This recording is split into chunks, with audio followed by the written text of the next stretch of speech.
Good evening, नमस्कार, स्वागत है आपका स्टडी IQ यूट्यूब चैनल पर। मैं वासु।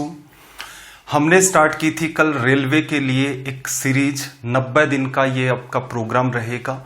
ये कंप्लीट मैथ्स का आपका कोर्स रहेगा, फ्री ऑफ कॉस्ट।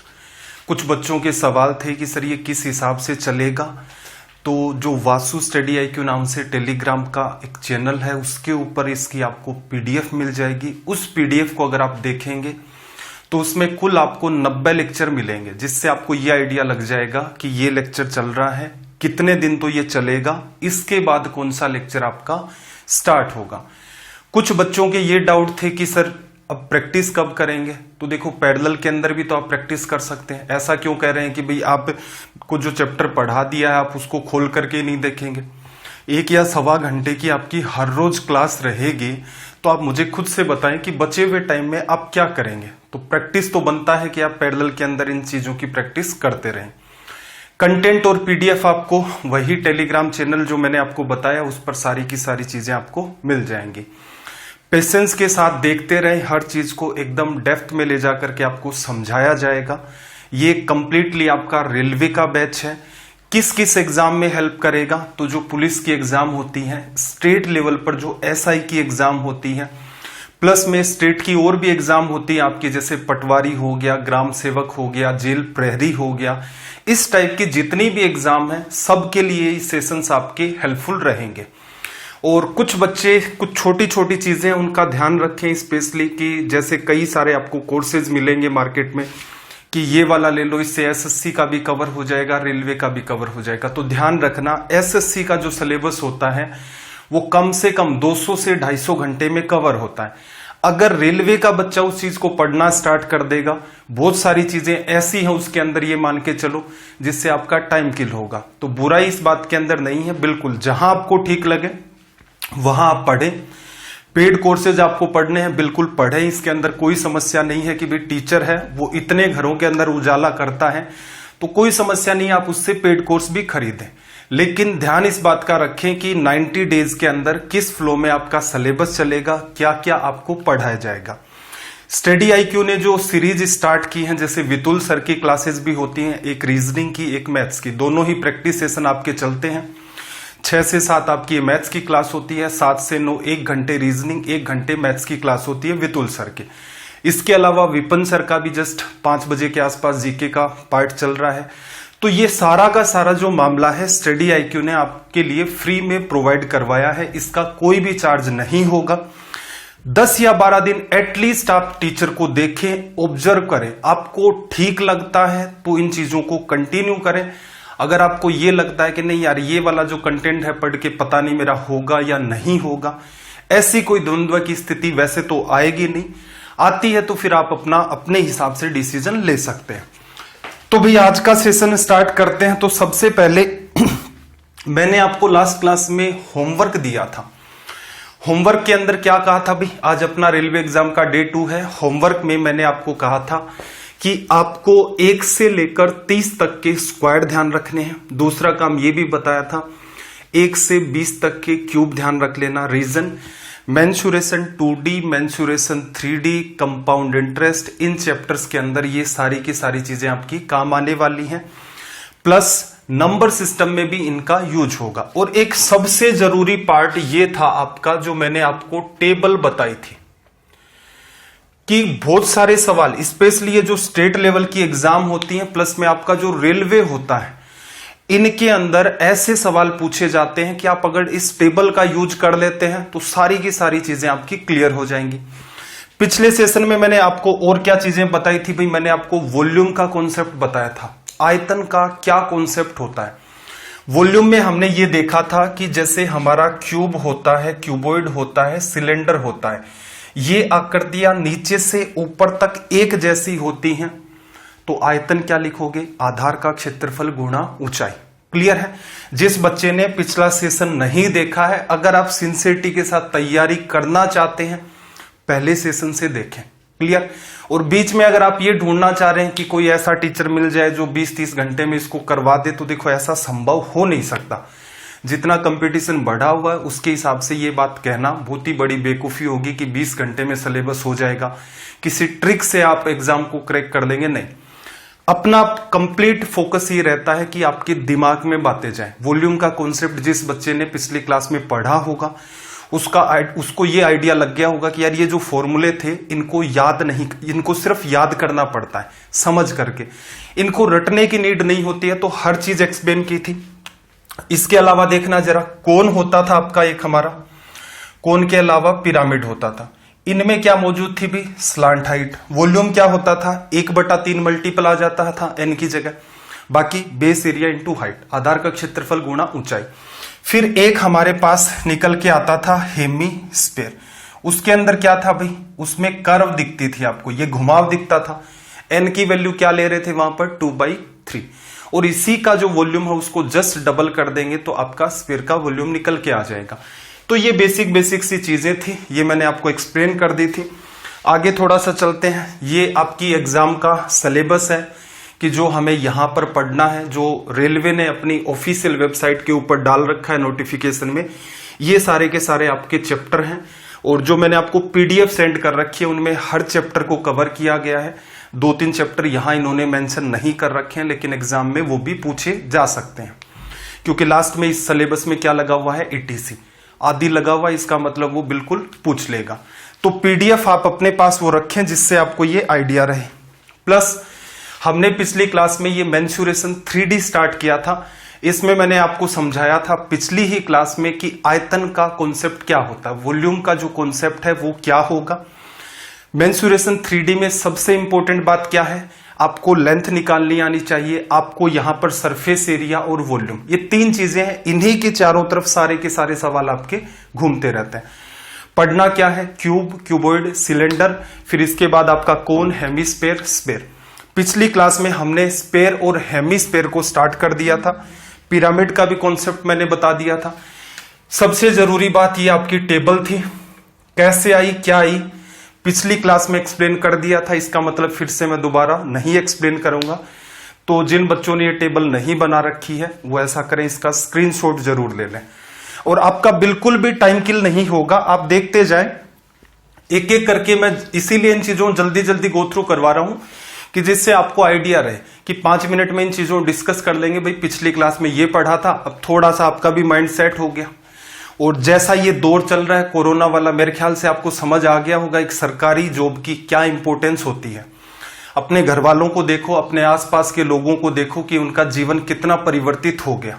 अगर अभी भी इंपॉर्टेंस नहीं समझ आ रही है तो फिर क्या किया जा सकता है? फिर तो कभी भी समझ में नहीं आएगी।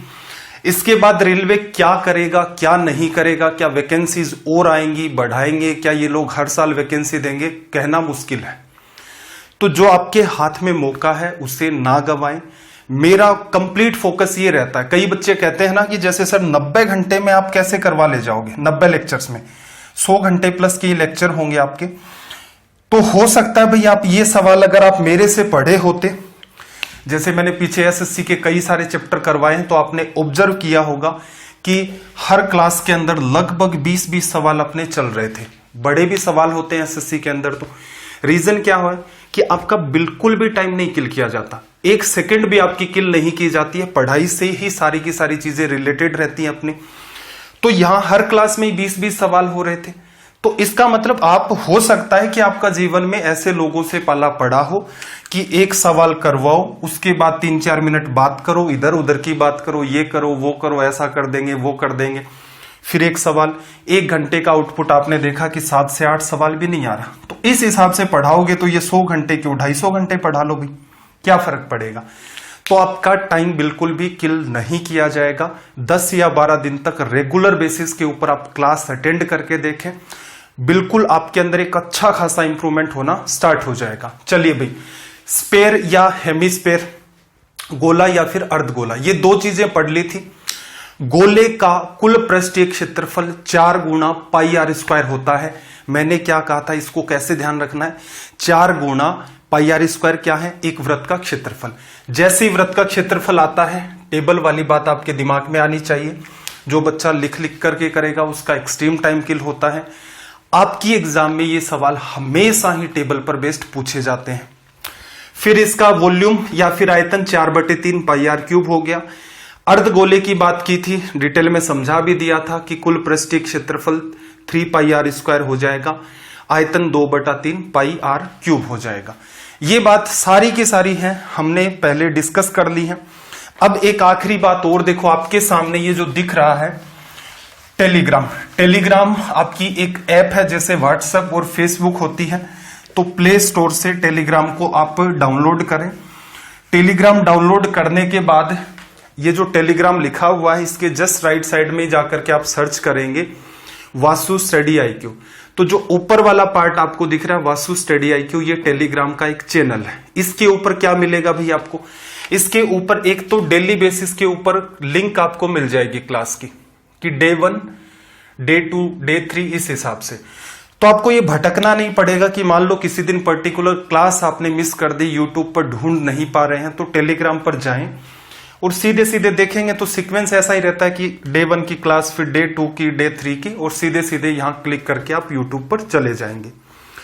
यहीं पर आपको जितनी भी PDF है, इंपोर्टेंट नोट्स हैं, सारी की सारी चीजें प्रोवाइड करवाई जाएंगी। और नीचे वाला जो पार्ट है वो आपका, नीचे वाला ये जो पार्ट है Vasu study IQ doubt group, यहां पर आप क्या कर सकते हैं, अपने जितने भी एग्जाम रिलेटेड डाउट्स हैं, किसी भी टाइप के हों, बशर्ते वो एग्जाम रिलेटेड हो, आप यहां पर इस ग्रुप पर सेंड कर दीजिए, फोटो लेकर के या लिख करके, जैसा भी आपको कन्वीनियंट लगता है। जल्दी से जल्दी कोशिश ये की जाएगी कि आपको आपका रिप्लाई मिल जाए। तो चलिए भाई, पिछले सेशन से आगे बढ़ते हैं, क्वेश्चंस करते हैं। पिछले सेशन में क्या था कि हमें पूरी की पूरी मेंसुरेशन 3D में वॉल्यूम का जो कॉन्सेप्ट था, आयतन का जो कॉन्सेप्ट था अपना, वो समझना था। इस वजह से अपना बहुत सारा टाइम किसके अंदर चला गया था, वहां पर थ्योरी को अंडरस्टैंड करने में। सवाल 5 हो चुके थे, ये छठा सवाल है। क्या पूछा भाई इसने, गोले का आयतन ज्ञात कीजिए जिसकी त्रिज्या 21 सेंटीमीटर है। गोले का आयतन क्या लिखते हो भाई, 4/3 पाई आर क्यूब। ठीक है, पढ़ाई की बात आ गई है तो थोड़ा सा स्लो हो जाते हैं। देखो, गोले का आयतन 4/3 पाई आर क्यूब। ठीक है, अब 2 कैटेगरी है। एक स्टूडेंट ये करना चाह रहा है ऐसे केसेस में 4/3 गुणा में 22/7 गुणा में 7 का क्यूब। क्लियर। एक तरीका मैंने आपको बताया था कि ये सवाल किससे उठा है भाई, टेबल से। पिछली क्लास में एक्सप्लेन किया था ना, 7 के गुणज में जब भी त्रिज्या चलेगी तो आप टेबल का सहारा लेंगे। वहां क्या मैंने बताया था आपको कि 4/3 पाई आर स्क्वायर इंटू में आर के हिसाब से आप इसे डील करेंगे। इससे फायदा क्या होगा, ये काम आप तुरंत का तुरंत सोल्व कर ले जाएंगे। तो देखना जरा इस सवाल को, या तो आप ऐसे कर लो, एक 7 से 7 आपका यहां पर, सॉरी क्या है 21 है, गलत लिख दिया, 21 पाई/7 21 का क्यूब। एक तरीका तो ये है आपका कि 7 से इस वाली बात को आप यहां पर काट दोगे, फिर सोल्व करोगे। दूसरा तरीका क्या समझाया मैंने आपको कि 4/3 लिखो, पाई आर स्क्वायर, रेडियस 21 होती है, रेडियस 7, क्षेत्रफल कितना 154, रेडियस 14 सेंटीमीटर, क्षेत्रफल कितना 616, रेडियस हमारी 21 तो क्षेत्रफल 1386। तो सीधे सीधे क्या लिखते हैं 1386 इंटू में, अगेन रेडियस आपकी कितनी है 21 सेंटीमीटर, यहां से इसको आपने काटा 7 बार। क्लियर है। अब कैसे कैलकुलेशन करना चाहते हो, आपका मन करे वैसे कर लो। सीधे सीधे देखना, 4 तो पड़ा रहने दो, 7 गुणा 6 अपना 42, 8 गुणा 7 56 और 4 आपका 60, 13 7 91 में 6 जोड़ोगे तो कितना आ जाएगा 97। इसको भी गुणा कर देते हैं, 4 गुणा 2 8, फिर 0, 7 गुणा 4 28, 9 गुणा 4 36, 37 38। तो आपको ये वाला सुधार करना है। रीजन क्या है कि अगर आप ये टेबल वाली बात पकड़ जाते हैं, आपके एग्जाम में सवाल आएगा, एक बच्चा जिस सवाल को मान लो 1 मिनट में कर रहा है, आप उसी सवाल को 10 से 15 सेकंड में डील कर ले जाएंगे। ये तो मान के ही चलें कि जो बच्चा जितना भी टाइम लेगा, एक नॉर्मल स्टूडेंट जिसे टेबल के बारे में कोई आइडिया नहीं है, उसके कंपैरिजन में आप बिल्कुल 50% ही टाइम लेंगे। तो टेबल को बिल्कुल आपको ध्यान रखना है, पिछला सेशन जरूर से देख लेना। चलिए भाई, सवाल नंबर 7 की बात कर लेते हैं। क्वेश्चन नंबर 7 देखना, इसने क्या कहा भाई, एक गोले का कुल पृष्ठीय क्षेत्रफल जो है, टोटल सरफेस एरिया 616 वर्ग सेंटीमीटर आपको दे रखा है। गोले का आयतन आपको निकालना है, वॉल्यूम आपको निकालना है स्फीयर का। अब देखो सिंपल सी बात समझना, गोले का कुल पृष्ठीय क्षेत्रफल 4 गुणा पाई आर स्क्वायर कितना दिया भाई, 616। किससे कटा भाई, यहां से एक बार कट गया, फिर आपके पास 21 बना 5 बार और ये 4 बार लिखा जा सकता है। अब देखो या तो आप ऐसा करो कि इसको 22/7 लिखो, फिर आर स्क्वायर लिखो, एक दूसरे से कट करोगे, आर स्क्वायर की वैल्यू आएगी, उसका अंडर रूट कर लो। क्या ये बात आपको टेबल से रिलेट करवानी आ रही है?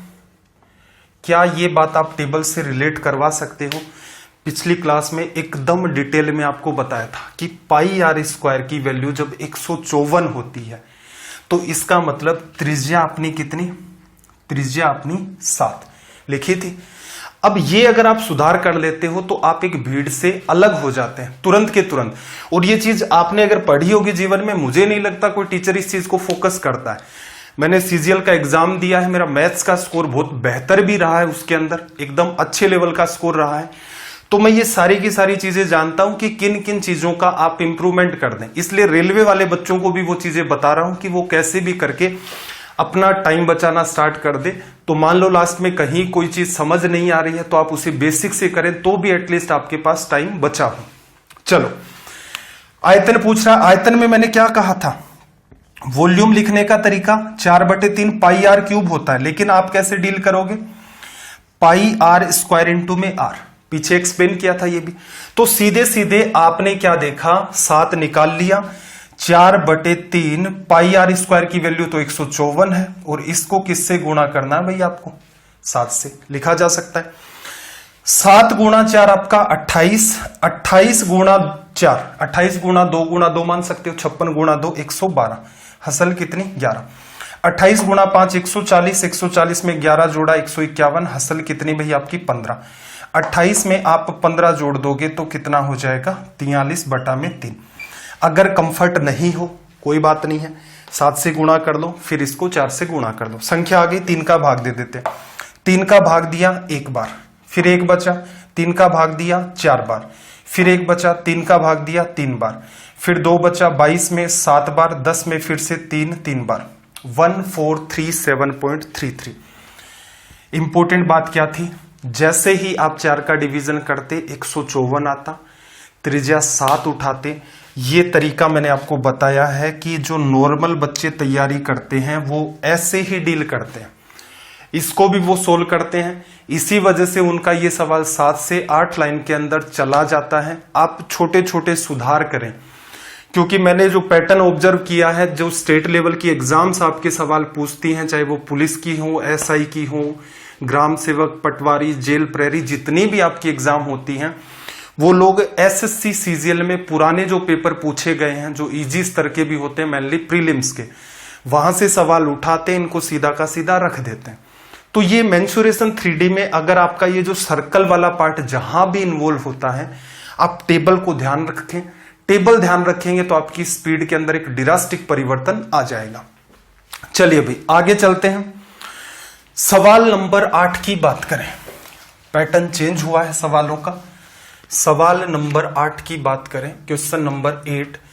एक एक चीज को, जो भी नई चीज आएगी, अब ये सवाल क्या थे, पिछली क्लास में भी अपने चल रहे थे, तो आई होप अच्छे से आपको वैसे भी समझ आ रहे होंगे। अब ये डिमांड मत करना, कई बार क्या होते हैं बच्चे, जैसे पहली क्लास अटेंड नहीं की और दूसरी क्लास चल रही है, उसके कमेंट में लग जाते हैं कि इसको फिर से। ऐसा संभव नहीं होगा। मैं उन्हीं बच्चों को पढ़ा रहा हूं जो अपनी गवर्नमेंट जॉब को लेकर सिंसियर है। उन बच्चों से अपना कोई लेना देना नहीं है कि कभी घूमते फिरते आते हैं, फिर डिमांड करते हैं कि सर ये कैसे कर दिया आपने, ये टेबल का क्या बवाल है, इसको फिर से समझाओ। संभव नहीं है। पहला दिन, दूसरा दिन, तीसरा दिन, सीक्वेंस में आप भी देखते रहें, आप में भी इंप्रूवमेंट होगा। देखना, धातु की 3 ठोस गेंदों जिनकी त्रिज्याएं 3, 4, 5 सेंटीमीटर हैं को पिघला करके एक अन्य ठोस गेंद बनाई जाती है। नई गेंद की त्रिज्या है। पहले तो देखो इसका बेसिक समझो सवाल का, ये दिमाग में जाना बहुत जरूरी है। और ये सवाल इतनी बार पूछा गया है अलग अलग स्टेट्स के, जैसे मैंने ये पेपर वगैरह उठाए तो उनके अंदर ऑब्जर्व किया मैंने कि ये सवाल एसएससी ने बहुत पहले ही पूछ लिया था, और एसएससी ने भी इसको 3-4 बार रिपीट कर दिया था अलग अलग तरीके से। 3, 4, 5 की वजह से अब कई बच्चे तो ऐसे कलाकार हो रखे हैं एसएससी के अंदर, उनसे ये पूछोगे 3, 4, 5 कितना आएगा, 6 आएगा। ठीक है, पहले बेसिक समझो, रटना नहीं आपको।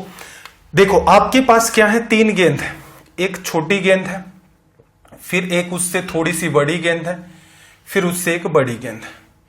ये 3 गेंद आपके पास है। आपने क्या किया, इन तीनों को पिघलाया, किसी एक जगह इकट्ठा किया और तीनों को मिलाकर के एक गेंद आपने बना दी। क्लियर, तीनों को मिलाकर एक गेंद बना दी। अब ऐसे केसेस में होता क्या है, ऐसे केसेस में ध्यान रखना पृष्ठीय क्षेत्रफल जो है वो आपका बदल जाता है। इससे भी एक इजी एग्जांपल और लेता हूं, क्योंकि ये बात आपके सामने पहली बार ही आई है, आगे जब भी आएगी तो इस चीज को हम इतना डिटेल में नहीं पढ़ेंगे।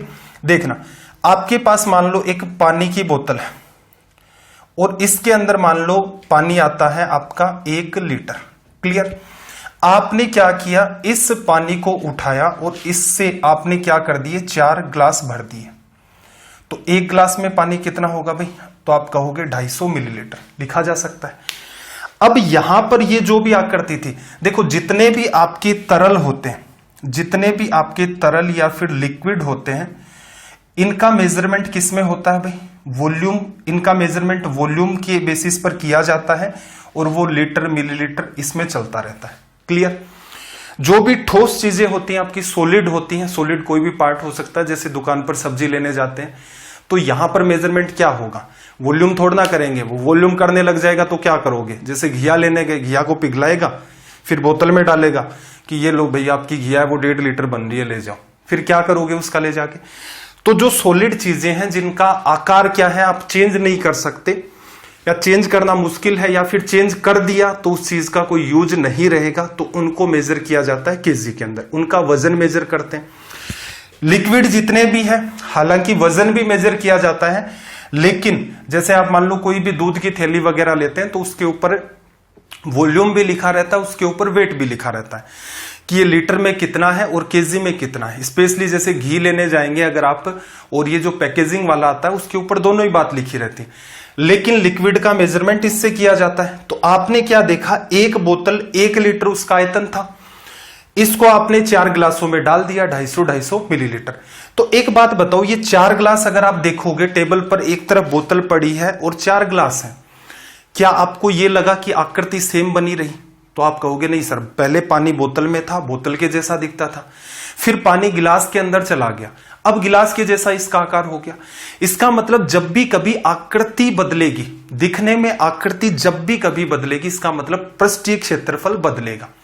अब वो कम भी हो सकता है, वो ज्यादा भी हो सकता है, और कुछ एक केसेस ऐसे रेयर होते हैं जिसके अंदर आपने बोतल में डाला और कुछ ऐसा एडजस्टमेंट हुआ वो सेम रह गया। बाकी मेरे सामने एग्जाम्स में ऐसा कोई सवाल देखने में नहीं आया, तो इतना दिमाग आपको भी नहीं लगाना कि जब भी किसी आकृति को एक शेप से दूसरी शेप में आप बदलते हैं तो आपका पृष्ठीय क्षेत्रफल बदलता है। क्या आयतन बदल जाएगा? तो आप कहेंगे 1 लीटर ये था, 4 ग्लासों में भी 1 लीटर है, इसका मतलब आयतन क्या है, फिक्स। तो यहां से हमने ये कंक्लूजन निकाला, यहां से हमने छोटा सा ये कंक्लूजन निकाला कि आपके पास 3 गोले हैं, इसका आयतन अगर आप V1 लेते हैं, इसका आयतन V2 लेते हैं, इसका आयतन V3 लेते हैं, तीनों को पिघलाया, बड़ा गोला आपने बना दिया, इसका मतलब इन तीनों का जो आयतन होगा वही क्या होगा, टोटल मिलाकर के इसका आयतन होगा। पृष्ठीय क्षेत्रफल आकृतियां दिखने में बदल रही हैं, बिल्कुल बदलता है, लेकिन आपको पता है आयतन वो का वो मेंटेन रहेगा। क्लियर? ये बात आपके दिमाग में अगर सेट हो गई है तो अब एक बात और है कि कैलकुलेशन को कैसे रिड्यूस करें। तो बात को समझना, इधर भी गोले हैं और इस साइड में भी आपका गोला बन रहा है, इसका आयतन लिखोगे तो क्या लिखोगे भाई, 4/3 पाई, त्रिज्या R1 ली तो R1 का क्यूब। इसका आयतन अगर आप लिखोगे तो 4/3 पाई R2 का क्यूब आएगा। इसका आयतन लिखोगे तो 4/3 पाई R3 का क्यूब आएगा। और इसका आयतन लिखोगे तो 4/3 पाई, इसकी त्रिज्या r मान लेते हैं तो r का क्यूब। क्लियर। अब एक सिंपल सी बात बताओ, इधर भी गोले थे, सबके साथ क्या आना था 4/3 पाई, इधर भी गोला ही बनाया आपने तो इसके साथ भी 4/3 पाई, इसका मतलब 4/3 पाई इन सबसे कॉमन लिया आपने और इसके साथ काट दिया। तो असल में यहां से ये कंक्लूजन क्या निकला, कंक्लूजन ये निकला कि r1 का क्यूब प्लस r2 का क्यूब प्लस r3 का क्यूब बराबर r का क्यूब। क्लियर। क्या इस बात का रट्टा मारना है? नहीं।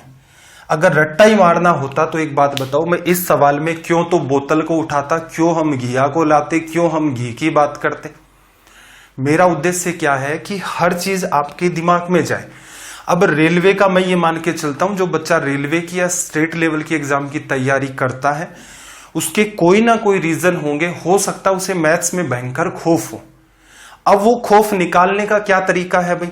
निकालने का ये तरीका है कि उसके सामने मैथ्स को रखो सही तरीके से कि मैथ्स ये है।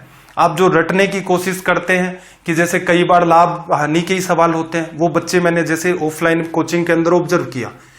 अब वो कई बार क्या कहते हैं, स्टार्टिंग में बात कैच नहीं कर पाते क्योंकि वो कहीं ना कहीं से पहले पढ़ के आए होते हैं कि सर लाभ हानि में जब ये होगा तो ऊपर ये कर देंगे, ये होगा नीचे ये कर देंगे, हानि होगी तो तब ये करेंगे नीचे ये करेंगे। अब मैं खुद शॉक्ड रह जाता हूं कि यार ये किस लेवल की मैथ्स पढ़ ली इस बच्चे ने। और जितने सवाल हम लोग लेकर के चलेंगे, क्या ये इतने सवालों में इतने टाइप की बात याद करेगा? नहीं रख पाएगा भाई। तो इसलिए मेरा उद्देश्य ये है, रेलवे का बैच है तो रेलवे के हिसाब से पढ़ाया जाए। अगर यही बात मुझे एसएससी में पढ़ानी होती तो मैं ये वाली बात नहीं लिखता। सीधे सीधे वहां पर बच्चा अपना स्तर वैसे भी थोड़ा ठीक मानता है और हो सकता है उनकी मैथ्स वगैरह कुछ ठीक हो, उसमें इंटरेस्ट हो, इसीलिए उन बच्चों ने उस एग्जाम को चूज किया होता है। लेकिन अपना रेलवे का बैच है, हर बात को एक्सप्लेन करूंगा। टाइम क्लास का 1 घंटे से 1.25 घंटे भी हो सकता है। क्लियर। आपको ये स्पीड वगैरह कैसी लगती है? आप ध्यान देना, एक बात और इंपॉर्टेंट है, सिलेबस बिल्कुल आपका 90 दिन में हो जाएगा। कई बार स्पीड ज्यादा फास्ट हो जाती है, स्पेशली जब सेशन स्टार्ट करते हैं कि पिछले क्लास में ये पढ़ा, ताकि बच्चे को जल्दी जल्दी बता दो। एक ही टाइप की जब बातें आती हैं तब भी थोड़ी सी स्पीड इसलिए बढ़ानी पड़ती है कि अनवांटेड आपका टाइम किल ना हो। तो ये मत सोचना आप कि सर आप कभी फास्ट पढ़ा देते हो कभी स्लो, नहीं। जो चीज पहली बार, कोई भी कॉन्सेप्ट पहली बार डिलीवर किया जाता है एकदम स्लो डिलीवर किया जाता है। उस पर बेस्ड पहली बार जब हम सवाल कर रहे होते हैं एकदम उसको डिटेल में करते हैं। अब यही सवाल आगे चल के भविष्य में हो सकता है इसी टाइप के कि एक घन है, उसको इतने हिस्सों में काट दिया जाता है या इतने हिस्सों में उसे डिवाइड कर दिया जाता है, तो वहां मैं कह दूंगा कि भी देखो वो बोतल वाला एग्जाम्पल था। ऐसे केसेस में हमेशा ही क्या रहेगा, आपका आयतन इक्वल रहेगा। तो इस चीज का विशेष ध्यान रखें। तो देखो कंक्लूजन आपका ये निकला। क्या आपको इसका रट्टा मारना है? नहीं। पहला गोला, दूसरा गोला, तीसरा गोला मिलाकर के एक बड़ा गोला, 4/3 पाई हर तरफ है, लेफ्ट साइड में भी और राइट साइड में भी 4/3 पाई कॉमन आएगा, कट जाएगा। तो आपने क्या देखा, असल में ये बात है। क्लियर। और ये बात अगर आपको पता है, ये बात नहीं भी पता तो भी क्या है, एग्जाम में आप दिमाग लगाओगे कि असल में देखा जाए तो 3 गोलों को मिला करके आपने चौथा गोला निकाला, आयतन सेम होगा, आयतन में 4/3 आता है, लेफ्ट साइड और राइट साइड में 4/3 कॉमन निकाल करके कट कर दोगे तो क्या बचा, सीधे सीधे त्रिज्या 1 का क्यूब, त्रिज्या 2 का क्यूब, त्रिज्या 3 का क्यूब और बराबर बड़े वाले गोले की त्रिज्या। अब देखो 3 सेंटीमीटर, 3 का क्यूब क्या करते, 27। एग्जाम में सवाल यहां से स्टार्ट होता। क्लियर। फिर क्या होगा भाई, 4 का क्यूब करोगे तो 4 गुणा 4 गुणा 4 64, 5 का क्यूब करोगे 125 बराबर r क्यूब। जोड़ देते हैं भाई, इकाई का अंक जोड़ो, 5 4 9 और 7 16, दाही का अंक जोड़ो, एक तो कैरी था अपना 2 और 1 3, 3 और 6 9 और 2 11, एक हसल लगी 1 और 1 2, r क्यूब। कहा था ना क्यूब भी याद रखने, क्यूब रूट करोगे, इसका क्यूब रूट करोगे तो कितना आएगा 6। ये किसकी वैल्यू हो गई भाई, आपकी r की। लिखा जा सकता है। और ये सवाल इतनी बार रिपीट हुआ है कि कुछ बच्चे इसको रट लेते हैं। हालांकि मैं रटना सजेशन सुन नहीं देता कि 3 4 5 जब भी होगा तो ये एक ऐसा कॉम्बिनेशन बनता है 3 का क्यूब 4 का क्यूब 5 का क्यूब बराबर 6 का क्यूब। तो यहां 6 जस्टिफाई करता है। अब याद रखना इसी सवाल को एक दूसरे तरीके से भी पूछा जा सकता है। इसी सवाल को एक दूसरे तरीके से भी पूछा जा सकता है। तो वो दूसरा तरीका आपके सामने लिखा हुआ है। क्या कर देगा भाई, इसी सवाल में इसने क्या कहा कि धातु के आपके पास 3 ठोस गोले हैं और इनके इस बार क्या दे दिए उसने, व्यास दे दिए। व्यास कितने दिए भाई, 6 सेंटीमीटर, 8 सेंटीमीटर, 10 सेंटीमीटर। तीनों को पिघलाया, ठोस गोले के रूप में ढाला गया, नए गोले का व्यास। अब आपने एक बात देखी कि इनकी त्रिज्याओं की अगर बात करें, त्रिज्या पहले वाले की 3, क्योंकि असल में देखा जाए तो व्यास क्या होता है, त्रिज्या का दुगुना, और त्रिज्या क्या होती है, d बटा में 2 व्यास का आधा। नॉर्मल सी बात है। तो त्रिज्याएं आपके पास 3, 4 और 5 हैं, तो नए गोले की त्रिज्या क्या होगी, 6। अब ये भी सोल्व करके देखा है। तो एक बात बताओ, नए गोले का व्यास क्या होगा, तो त्रिज्या को जस्ट डबल करना है, तो आपका रिजल्ट क्या बन गया यहां से 12 सेंटीमीटर। तो एक तरीका इस सवाल को पूछने का यह भी हो सकता था। सवाल नंबर 10 की तरफ आ जाते हैं, क्वेश्चन नंबर 10। और आपके किसी भी टाइप के डाउट्स हैं पढ़ने को, समझने को लेकर के, कंटेंट को लेकर, स्पीड को लेकर, तो क्लास के बाद जैसे ही आपकी क्लास खत्म होती है कमेंट कर दिया करें। 9 बजे के आसपास मैं कुछ कमेंट्स भी चेक कर लेता हूं, जो रिलेवेंट होते हैं उनका रिप्लाई भी आपको कर दिया जाता है। तो वहां पर आप अपनी बात रख सकते हैं। स्ट्रीम के चक्कर में मत पढ़ा करो कि कमेंट कमेंट कमेंट, नहीं, जितनी देर क्लास चल रही है उतनी देर पढ़ो। क्लास खत्म, वीडियो के नीचे कमेंट डाल दो कि सर ये इश्यू है, इस टाइप की प्रॉब्लम है, इसका क्या समाधान होगा, तो वहां आपको रिप्लाई मिल जाएगा। 10 नंबर में देखना, किसी गोले का पृष्ठीय क्षेत्रफल 64 सेंटीमीटर है। क्लियर। तो गोले का पृष्ठीय क्षेत्रफल क्या लिखते हो भाई, 4 पाई आर स्क्वायर। कितना बताया भाई, 64 पाई। पाई से तो पाई कट गया, 4 काटोगे तो कितनी बार, 16 बार। आर स्क्वायर बराबर 16 है, अंडर रूट कर दिया तो आर की वैल्यू कितनी आ गई, 4। क्लियर। गोले का व्यास पूछ रहा है, तो आपको भी पता है कि त्रिज्या का जस्ट दुगुना कर दोगे तो क्या आएगा, व्यास। व्यास या फिर डायामीटर। डायामीटर, त्रिज्या का जैसे ही आप दुगुना करेंगे व्यास आ जाएगा। व्यास की वैल्यू यहां से कितनी आ गई आपकी, 8 सेंटीमीटर। आई होप बात क्लियर है। सवाल नंबर 11 पर आ जाते हैं, क्वेश्चन नंबर 11। सवाल नंबर 11 को रीड करो साथ साथ में, और सॉल्यूशन के क्या तुरंत के तुरंत स्क्रीनशॉट ले लिया करो आप। 11 नंबर में इसने क्या कहा कि किसी गोले का आयतन तथा पृष्ठीय क्षेत्रफल समान है गोले की त्रिज्या। ठीक है, यह सवाल भी एसएससी में बहुत बार पूछा गया है, तो सिंपल सा लॉजिक है भी। आयतन क्या होता है गोले का, आयतन होता है 4/3 पाई आर क्यूब, और यहां से किसके बराबर बता रहा है, पृष्ठीय क्षेत्रफल के बराबर, 4 पाई आर स्क्वायर। अब देखो 4 से 4, पाई से पाई कट गया। अब इस बात को थोड़ा सा समझना, देखो ये आर स्क्वायर का मतलब है आर गुणा आर, आर क्यूब का मतलब है आर गुणा आर गुणा आर। तो 2 बार आर कटेगा, इधर 3 बार है, तो मैं 3 वाली बात को खत्म कर देता हूं, तो क्या बचेगा, 1 बार आर, वो लिखा हुआ है। ये 3 ऊपर चला जाएगा गुणा में, ये यहां पर 3 आ गया। गोले की त्रिज्या हमसे पूछ रहा था, तो यहां से ये अपना रिजल्ट निकल के आ गया, गोले की त्रिज्या। सवाल नंबर 12 की बात कर लेते हैं, क्वेश्चन नंबर 12।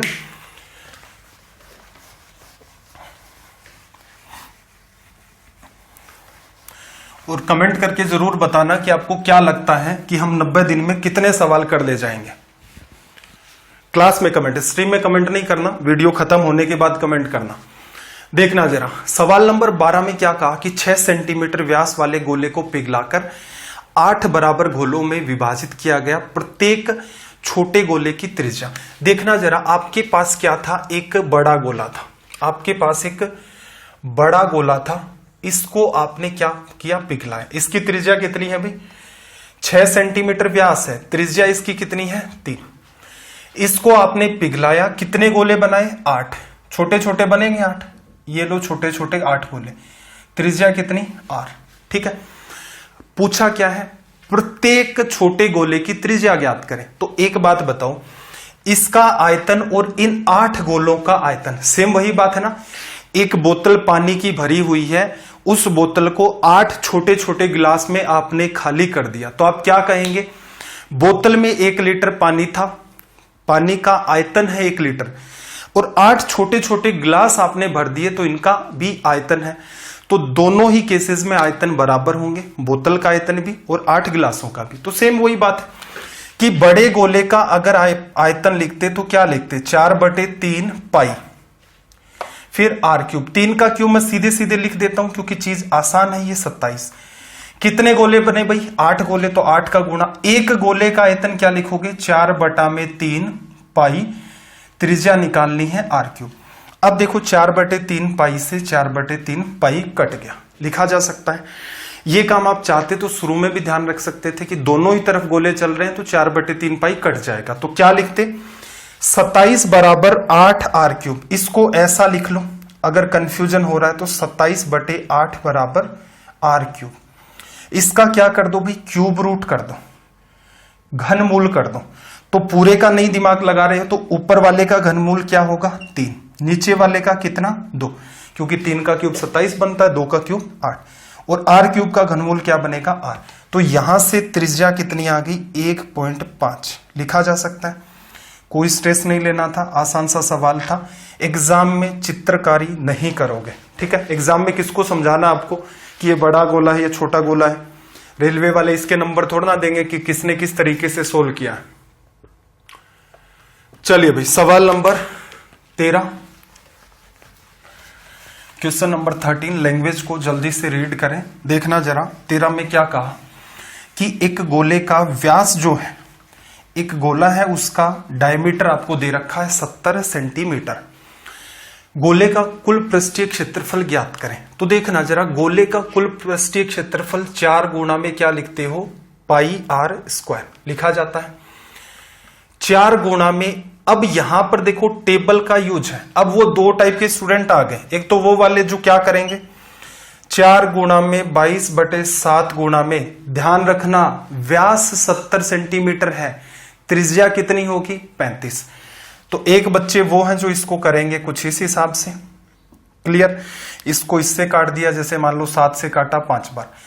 आपको मैंने सिखाया है कि ये सवाल टेबल का यूज करके करना है। जब त्रिज्या 35 सेंटीमीटर होती है तो पाई आर स्क्वायर की वैल्यू क्या लिखते थे? 3850। तो सीधे सीधे क्या लिखोगे? 3850 सोल्व कर दो।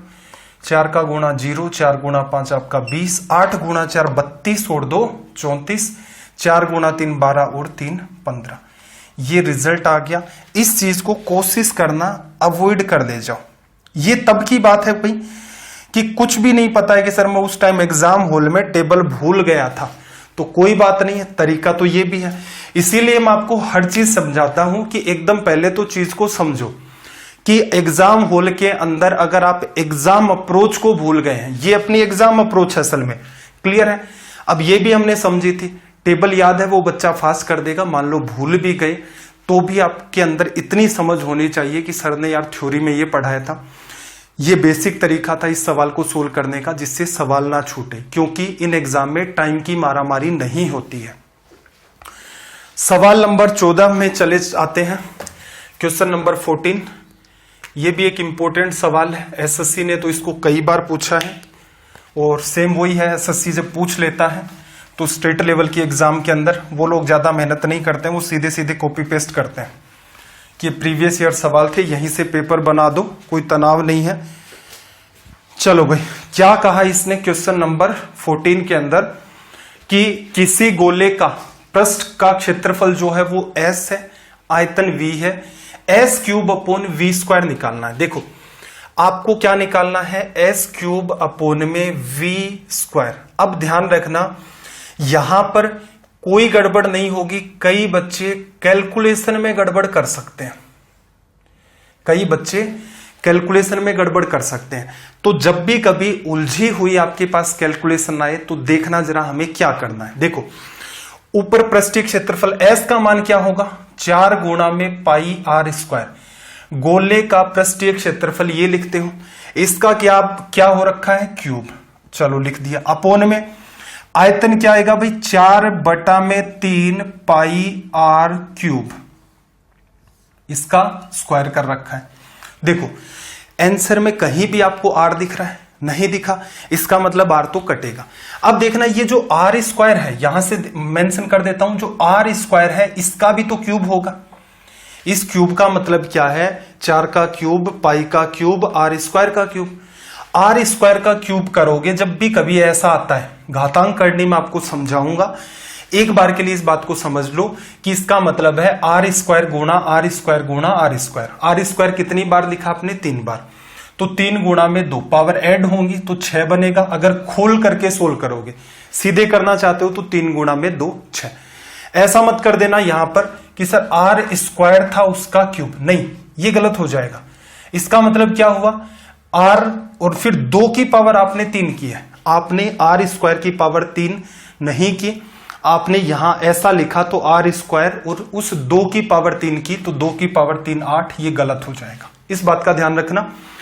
घातांक करने के अंदर एकदम बेसिक से मैं हर सवाल को उठाऊंगा, एकदम बेसिक से थ्योरी करवाई जाएगी, जिससे कि जीवन भर का ये आपका तनाव खत्म हो जाए। कब पावर जुड़ेंगी, कैसे जुड़ेंगी, क्या करना होता है, क्या ध्यान रखना होता है। आर स्क्वायर का क्यूब करोगे तो आर की पावर 6, ऐसे ही आर क्यूब का स्क्वायर करोगे, आर क्यूब का जब आप स्क्वायर करोगे तो ये भी आर की पावर 6, तो आप कह सकते हैं कि ये इससे खत्म हो जाएगा। हो गया। पाई का क्यूब, देखना ऊपर क्या है, पाई का क्यूब और नीचे पाई का स्क्वायर। पाई का क्यूब मतलब पाई गुणा पाई गुणा पाई 3 बार, और नीचे पाई गुणा पाई 2 बार, पाई 2 बार से कट गया, ऊपर क्या बचा, पाई बच गया। 4 का क्यूब 4 गुणा 4 गुणा 4 और नीचे 4 का स्क्वायर 4 गुणा 4, 3 बार 4, 2 बार 4, तो क्या बचेगा, 1 बार।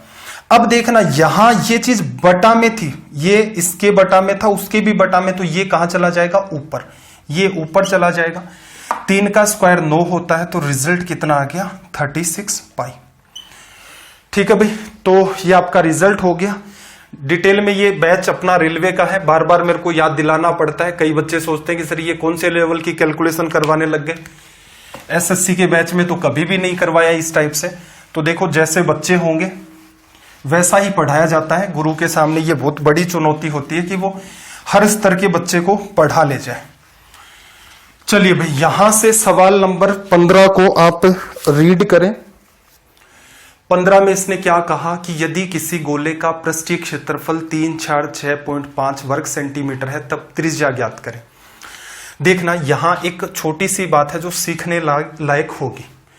त्रिज्या निकालनी है, पृष्ठीय क्षेत्रफल आपको दे रखा है, तो क्या लिखोगे भाई, पृष्ठीय क्षेत्रफल 4 गुणा में।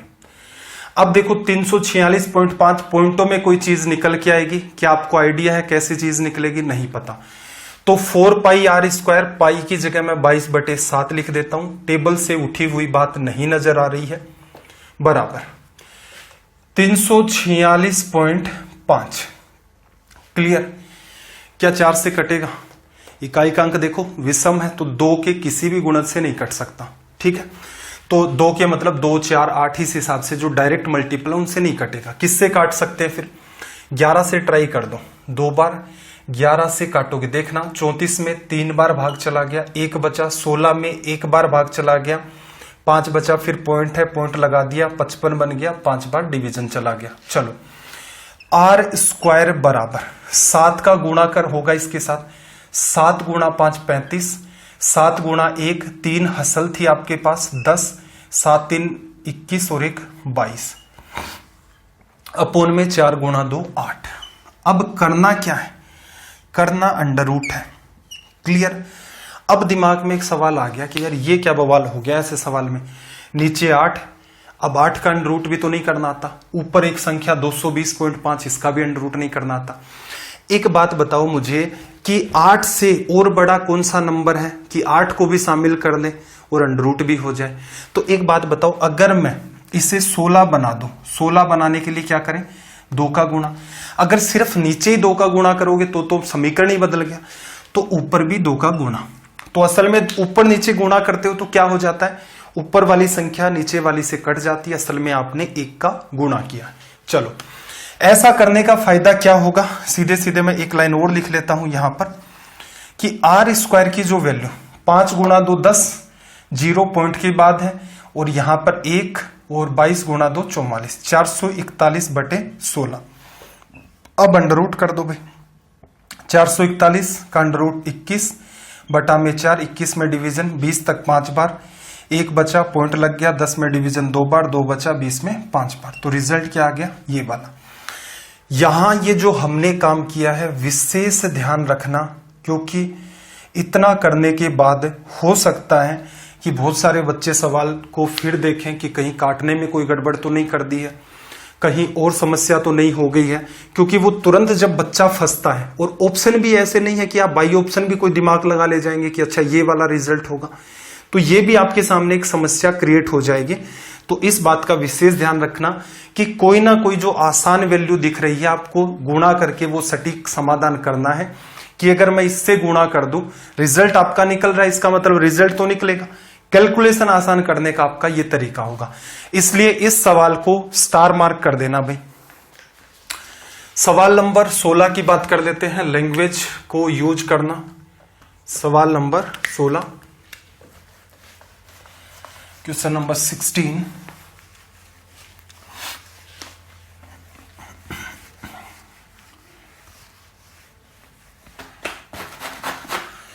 लैंग्वेज को वही रीड करो एक बार, किसी बच्चे ने अटेम्प्ट भी किया होगा। देखना जरा क्या कहा 16 में, किसी गोले की त्रिज्या को दुगुना कर दिया जाता है, आयतन में प्रतिशत वृद्धि ज्ञात करें। देखो आयतन या फिर ये आपके सामने बात कर रहा है वॉल्यूम की। आयतन दो कैटेगरी में है यहां पर, कि पहले कितना आयतन था और बाद में कितना हो गया। क्लियर। अब ऐसे सवालों में एग्जैक्ट वैल्यू ना निकाल करके क्या कर लो, अनुपात निकाल लो। क्लियर। अनुपात जब निकल जाएगा तो ये जो रिजल्ट आपसे पूछ रहा है इसको बताना आसान है। अब देखना जरा, पहले जब आप आयतन लिखेंगे तो क्या लिखेंगे, 4/3 पाई, कोई त्रिज्या होगी आपकी उसका क्यूब। बाद में जब आप आयतन लिखेंगे तो क्या लिखेंगे, 4/3 पाई, और यहां कोई त्रिज्या जो बाद में हो गई। एक कॉमन सेंस लगाओ, ये 4/3 पाई अनुपात जब लेंगे तो आपस में कट गया। यहां क्या आनी है, त्रिज्या पहले, यहां क्या आनी है, त्रिज्या पहले। अब इसने क्या कहा, त्रिज्या को दुगुना कर दिया। अब दुगुना जब आपने शब्द सुना तो दिमाग में सबसे आसान बात क्या आई, आसान बात यह आई कि भाई जो 1 था उसको 2 बना दिया। दुगुने का मतलब क्या होता, जो चीज 1 थी उसको 2 बना दिया। सबसे आसान तो यही है। बाकी आपका मन करे तो ऐसा भी कह सकते हो, जो 5 था उसको 10 बना दिया। सबसे आसान बात यह है कि 1 को 2 बना, इसका मतलब पहले त्रिज्या 1 थी, 1 का क्यूब, और बाद में त्रिज्या कितनी हो गई, 2, तो 2 का क्यूब। ठीक है। अब मेरे हिसाब से देखो एग्जाम में क्या नहीं लिखना था, आपको पता है वही गोला चलना है, पहले वाले की बाद के साथ तुलना करनी है। गोले का आयतन लिखोगे 4/3 पाई, पहले भी आएगा बाद में भी आएगा, कट जाएगा। बचेगा क्या अनुपात में, पहले त्रिज्या उसका क्यूब, बाद में त्रिज्या उसका क्यूब। पहले वाली त्रिज्या 1 माने तो 1 का क्यूब 1, बाद वाली त्रिज्या इससे जस्ट दुगुनी है, 2 का क्यूब कितना, 8। तो एग्जाम में ये सवाल यहां सोल्व होता है ऐसे। ये सारी चीजें इसलिए समझा रहा हूं कि चीजें पहले दिमाग में तो जाए, कि मान लो किसी बच्चे की ये चीज एकदम ऊपर से चली गई। बिल्कुल ये संभावना बनती है भाई ऐसे, कि पुलिस कांस्टेबल की तैयारी कर रहा है कोई बच्चा और उसके ऊपर से चली गई, कोई जेल प्रेरी की तैयारी कर रहा है, पटवारी की कर रहा है, हो सकता है चीजें ऊपर से चली जाए। तो इसलिए एक तरीका अपने पास ये रहता है कि जो हमने समझा है उसको कैसे यूटिलाइज करोगे। ये चीज पकड़ में आ गई तो एक बात आपको हमेशा और बताई जाएगी कि एग्जाम में कैसे डील कर सकते थे। अब देखो पहले आयतन 1 था, अब कितना हो गया, 8, कितना बढ़ा भाई, 7। कितने की वृद्धि हुई भाई, 7 की। किसके आधार पर, मूल आयतन 1 था। किसी भी भिन्न को प्रतिशत में बदलना है, किसी भी भिन्न को प्रतिशत में बदलना है, गुणा कर दो 100 से, तो कितना बना भाई, 700% लिखा जा सकता है। अब यहां पर बात नोट करना, क्या क्या सवाल हो सकता है। सवाल नंबर 1 कि कितने प्रतिशत की वृद्धि हुई, जो आपके सामने है। एक सवाल क्या बना, कितने प्रतिशत की वृद्धि हुई, यहां लिख देता हूं मैं एक सवाल, कितने प्रतिशत की वृद्धि हुई। सवाल नंबर 2 ये हो सकता था, ये कितने गुना हो गया। तो एक बात बताओ, 1 से 8 है, कितने गुना हो गया भाई, आयतन 8 गुना हो गया। एक सवाल आपसे ये पूछ सकता है। तीसरा सवाल ये भी पूछ सकता है कि ये मूल आयतन का कितने प्रतिशत हो गया। ये बात है, मूल आयतन जो था कितने प्रतिशत की वृद्धि हुई, आपसे पूछ सकता है मूल आयतन का कितने प्रतिशत हो गया। मूल आयतन कितना भाई 1, हो कितना गया है 8, प्रतिशत में बदलना है गुणा 100, तो मूल आयतन का कितना हो गया 800%। 3 संभावनाएं बनी, ध्यान रखना कितने प्रतिशत की वृद्धि को बताना है, कितने गुना, तो 1 को 8 बनाया, किससे गुणा किया 8 से, तो 8 गुना। ये मूल आयतन का कितने प्रतिशत हो गया है, वृद्धि नहीं कितना हो गया है, ये 8 हो गया है। मूल जिसके साथ तुलना करनी है नीचे रखते हैं हमेशा बेस वैल्यू गुणा में 100। तो ये इस सवाल की संभावनाएं बन रही थी, ऐसे ऐसे वो आपसे पूछ सकता है। सवाल नंबर 17 पर मूव कर देते हैं भाई, क्वेश्चन नंबर 17। ध्यान से एक एक सवाल के नोट्स बनाते हुए चलना। 90 दिन है। अगर आप इन क्लासेस को, मैं पहले भी कह चुका हूं, आप डेडिकेशन दिखाएंगे। देखो एक तो स्टडी आईक्यू आपके लिए क्या कर सकता था, तो भाई देखो स्टडी आईक्यू ने फ्री के अंदर आपके लिए कोर्स लॉन्च किया। इससे पहले आपका आंदोलन चला, सबने सपोर्ट किया, बहुत सारे लोग थे जिन्होंने नहीं सपोर्ट किया, ठीक है, ऐसे भी हैं भाई, बहुत से लोग हैं। आप देखो आसपास बहुत सारे बड़े बड़े चैनल भी आपको मिल जाएंगे, बहुत बड़े बड़े टीचर भी आपको मिल जाएंगे जिनका ठीक नाम है, जिनको लोग जानते हैं उस हिसाब से बड़े। क्या उन्होंने सपोर्ट किया? तो बहुत सारे लोगों ने नहीं किया भाई, कोई बात नहीं किया। तो जिन्होंने किया स्टडी आईक्यू उनमें एक था, और मेरे ख्याल से स्टडी आईक्यू के जितने भी एजुकेटर हैं उनके आप ट्विटर हैंडल जाकर के देखो, इतने धड़ाधड़ हर 10-10 मिनट के अंदर एक एक ट्वीट आ रहा था, उनका रिप्लाई आ रहा था, रीट्वीट्स आ रहे थे। तो स्टडी आईक्यू आपके साथ इस आंदोलन में शामिल था डे 1 से। स्टडी आईक्यू ने आपके लिए फ्री कोर्स भी लॉन्च कर रखा है। पढ़ाने का तरीका आपको पता चल गया होगा। आपके आसपास कोई बच्चा पेड भी पढ़ रहा है, मैं ये नहीं कह रहा कि वो गलत है भाई, पेड कर कोई टीचर अपना कोर्स निकाल रहा है तो उस टीचर को अपना घर भी तो चलाना होगा। तो इसका मतलब जायज सी बात, और ऐसा भी नहीं है कि वो टीचर आपसे ये कह रहे हैं कि इस कोर्स के लिए मैथ पढ़ोगे 10,000 रुपए, इतनी रेट मांगते हैं 500, 700, 1000, 1200, 1500, जितनी भी रेट आपकी चलती है। क्लियर है? तो उनको भी तो अपना काम करना होता है। लेकिन मैं आपसे ये कह रहा हूं कि स्टडी आईक्यू ने आपके लिए फ्री ऑफ कॉस्ट ये कोर्स लॉन्च किया है। 90 दिन तक चलेगा। पढ़ाने का तरीका आपको पता चल जाएगा। आप गिने चुने मेरे कहने से 10 क्लास लें। कोई भी बच्चा आपके आसपास पढ़ाई कर रहा है, अपने चैनल से नहीं कर रहा है, तो आप उसके साथ कंपेयर करके देख लें एक बार कि यार आप मेंसुरेशन में क्या पढ़ रहे हो और आपने क्या पढ़ा है। आपको तुरंत अपना जवाब मिल जाएगा। इसके बाद कब वैकेंसी आएंगी, कब नहीं आएंगी, क्या होगा, जीडीपी इतनी डाउन चली गई है, और बहुत सारे इस टाइप के नोटिफिकेशन भी आ रहे हैं कि कुछ वैकेंसीज को खत्म किया जाए। रीजन क्या, बर्डन बहुत बढ़ रहा है, इतना पैसा कहां से लाए सरकार, तुरंत तो आ नहीं पाएगा। तो कितने साल बाद आएंगी, क्या आएंगी, इसलिए मेरी आपसे रिक्वेस्ट है, दिन के 24 घंटे हैं, 12 घंटे में आपको सोना है, खाना है, पीना, जो भी है काम करते रहो अपने। बचे हुए 12 घंटे, 12 भी छोड़ो, 10 घंटे बचे हुए, उनके अंदर 1 घंटा तो मुझे आप मैथ्स का दे दो। डेली 6 से 7 बजे आप अटेंड किया करें क्लास को। कमेंट के अंदर किसी भी टाइप की हवाबाजी नहीं करनी है कि कौन क्या कर रहा है। बहुत सारे ऐसे कलाकार भी जो कह रहे हैं कि सर ये तो नकली बात है, रेलवे का बैच है, एकदम नकली पढ़ाऊंगा। ठीक है, आपको ये लगता है कि 5-10 जैसे मेंसुरेशन पूरा हुआ, फिर आप ऑब्जर्व करें कि यार सर आपने क्या पढ़ाया, आपके अंदर इंप्रूवमेंट क्या महसूस हुआ। तो उन चीजों को बाद में ऑब्जर्व करना है। चैप्टर स्टार्ट किया, उसको पढ़ने का एक तरीका होता है। कमेंट में एक्टिव ना रहें। बहुत सारे बच्चे मैंने ऑब्जर्व किया है कि कमेंट के अंदर लगे रहते हैं। अगर मैं ये क्लास लाइव लेता तो भी यही रहता कि मैं कमेंट नहीं देखता। प्रीमियर इसीलिए लगवाया जाता है कि मेरा प्राइम फोकस है आपको कंटेंट डिलीवर करना। जिस बच्चे को ये चाहिए कि भाई टीचर वहां भी वैसे ही पढ़ाएगा, प्रीमियर में भी वैसे ही पढ़ा रहा है, तो जो सिंसियरिटी के साथ पढ़ना चाह रहे हैं उनके लिए सबसे बेस्ट है। आपका कोई इश्यू है, चैप्टर अच्छा लग रहा है, नहीं लग रहा है, क्या सुधार करें, किसी भी टाइप का, क्लास खत्म हो कमेंट कर दो, उन कमेंट्स को मैं देख लूंगा। तो ये आपकी एक रणनीति होनी चाहिए। कहीं से भी आप कंपेयर कर सकते हैं। 8 से 10 क्लास आप एटलीस्ट अटेंड करें, जिससे आपको पता चल जाएगा कि किस स्तर का आपको पढ़ाया जाता है। सवालों का लेवल, समझाने का तरीका, दोनों ही चीजों को ऑब्जर्व करना। चलो भाई 17 नंबर का सवाल देखना कि माना कि चंद्रमा का व्यास पृथ्वी के व्यास का 1/4 है, तब पृथ्वी तथा चंद्रमा के आयतन का अनुपात। एक बात बताओ, मान लो एक व्यास डायमीटर कहते हो, डायमीटर 1 और डायमीटर 2 दोनों की तुलना करते हैं। कि इनका अनुपात d1 d2 था। त्रिज्याओं का अनुपात क्या होगा भाई, तो 2 गुणा d1 की जगह r1 ये आपको दे रखे हैं व्यास। अगर मैं इनको लेकर के जाऊं त्रिज्या पर, अगर मैं इनको लेकर के जाऊं त्रिज्या पर, व्यास या फिर आपके डायामीटर, और ये आपकी रेडियस, तो डायमीटर या व्यास की जगह क्या लिख सकते हो, त्रिज्या का 2 गुना, अनुपात यहां से लोगे तो इसकी जगह क्या लिखोगे, 2 गुणा r1, 2 से 2 कट जाएगा।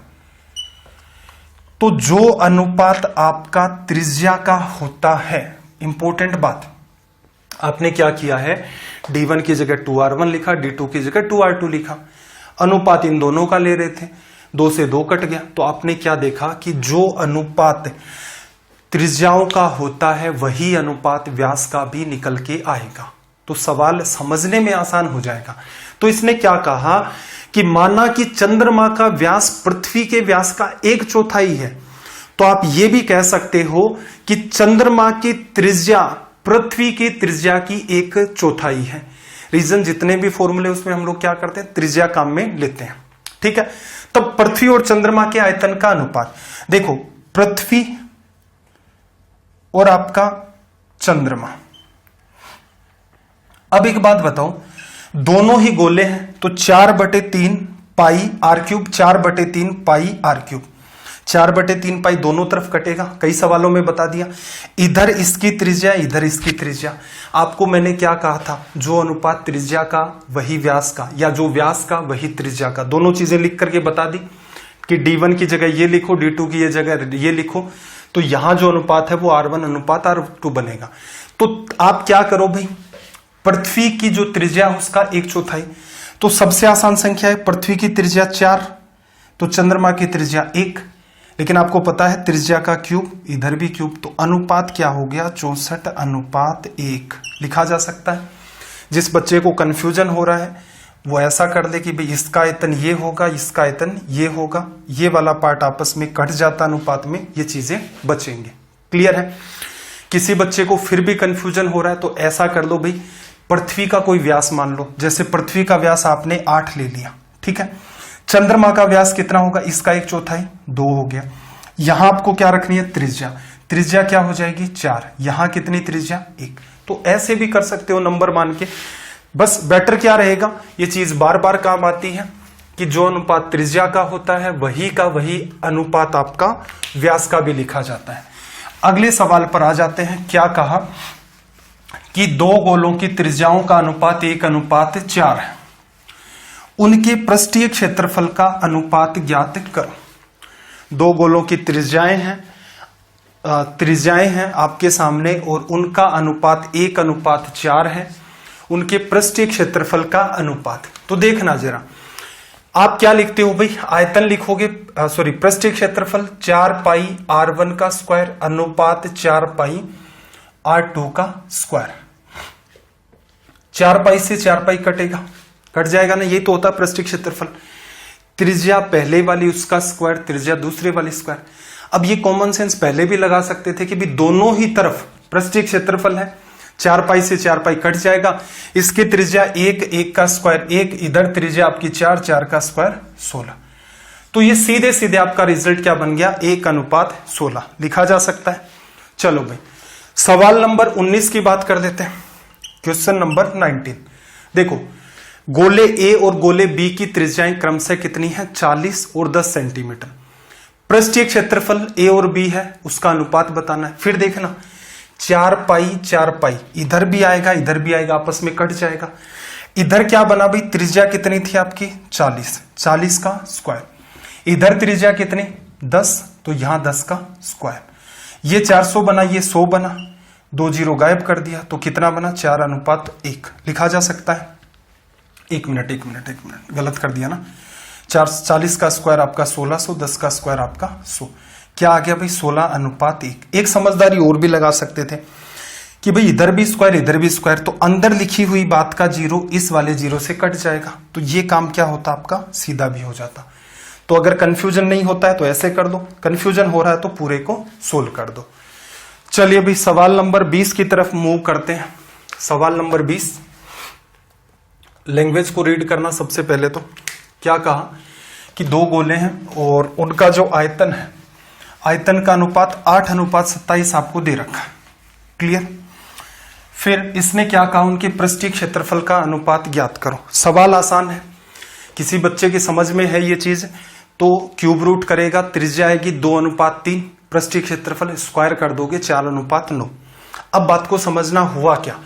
आयतन जब आप लिखोगे, देखो मैं इस साइड लिखता हूं, आयतन जब लिखोगे 4/3 पाई r1 का क्यूब, और दूसरे का आयतन लिखोगे तो 4/3 पाई r2 का क्यूब। और ये अनुपात हमें कितना दिया भाई, 8:27। ये पार्ट आपस में कट गया। इधर क्या बना, r1 का क्यूब r2 का क्यूब। ये शुरुआत में भी आप लिख सकते थे कि भाई 4/3 पाई दोनों में ही आएगा तो कैंसिल आउट कर दो।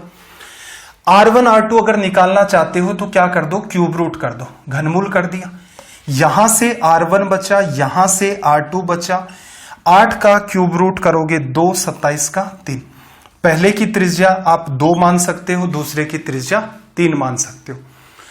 पृष्ठीय क्षेत्रफल का अनुपात बताना। पृष्ठीय क्षेत्रफल में एक बात बताओ, पहले का पृष्ठीय क्षेत्रफल 4 पाई गुणा में त्रिज्या का स्क्वायर, 2 का स्क्वायर 4। फिर दूसरे में भी क्या लिखोगे, 4 पाई त्रिज्या का स्क्वायर, 3 का स्क्वायर 9। और आपको बताया भी था कि ये 4 पाई तो कॉमन है दोनों तरफ, तो सीधे सीधे आपका रिजल्ट क्या आ गया, 4:9।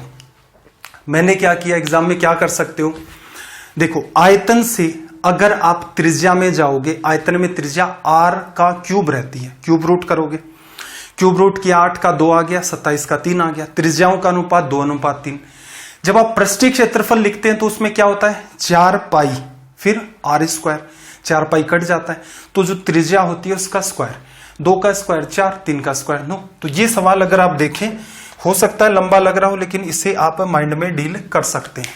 चलिए भाई अगले सवाल पर आ जाते हैं। सवाल नंबर 21, क्वेश्चन नंबर 21। देखना जरा क्या कहा कि किसी गुब्बारे की परिधि को 20 सेंटीमीटर से 25 सेंटीमीटर तक बढ़ाया जाता है तो उसकी त्रिज्या में वृद्धि ज्ञात करें। कई बच्चे हो सकते हैं ऐसा लग रहा हो कि कैलकुलेटिव सवाल है। देखना, पहले कुछ परिधि थी, बाद में कुछ परिधि थी, त्रिज्या में वृद्धि निकालनी है। तो मैं ये मान लेता हूं, देखो बाद में परिधि ज्यादा हो गई, परिधि क्या निकालोगे भी, गुब्बारा, उसमें परिधि की बात कर रहा है, इसका मतलब उसने कहीं ना कहीं किसी हिस्से को वृत्त माना है, और वृत्त माना इसका मतलब परिधि होती है वृत्त की 2πr। तो जो आपकी परिधि बाद में बन रही है उससे मैंने क्या नाम दे दिया, 2 पाई गुणा में त्रिज्या r2। क्लियर। जो शुरुआत में आपकी परिधि थी पहले, उसको क्या लिखोगे, 2πr ही लिखना है, लेकिन पहले त्रिज्या 1। अब क्या कह रहा है, परिधि 20 सेंटीमीटर से 25 सेंटीमीटर बढ़ाया गया। पहले 20 थी फिर 25 हो गई, तो बाद वाली कितनी भी 25 और पहले वाली कितनी 20।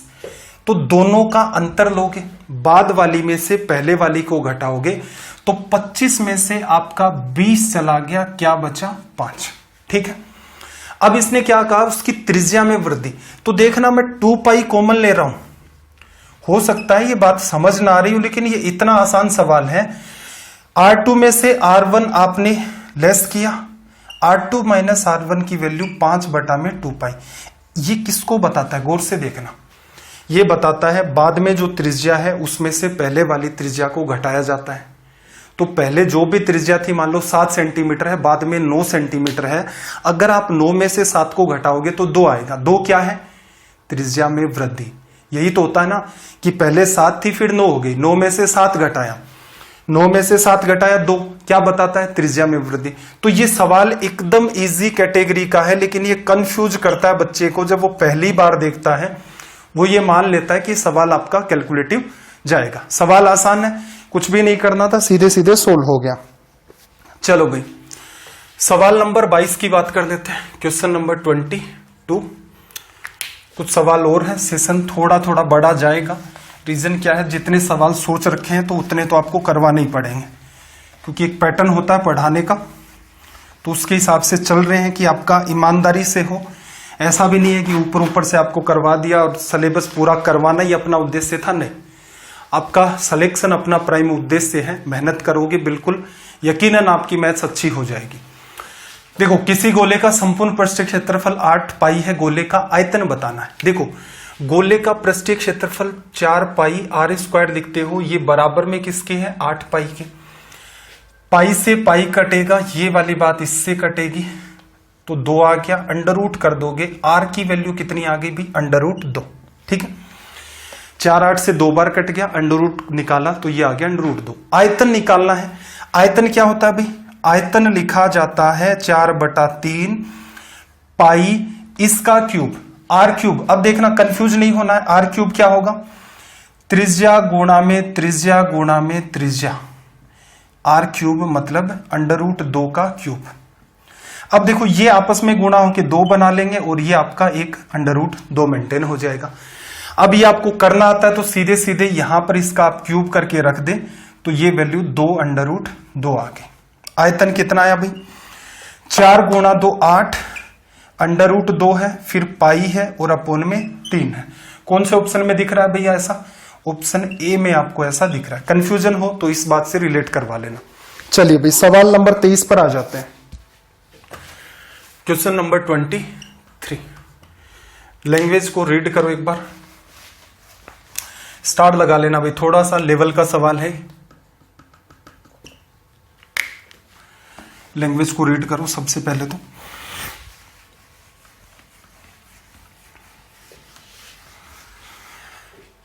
क्वेश्चन की लैंग्वेज आई होप पढ़ ली होगी आपने। देखना, यदि एक गोले की त्रिज्या 2 सेंटीमीटर बढ़ जाती है तो इसका पृष्ठीय क्षेत्रफल या सतह का क्षेत्र जो है 352 बढ़ जाता है।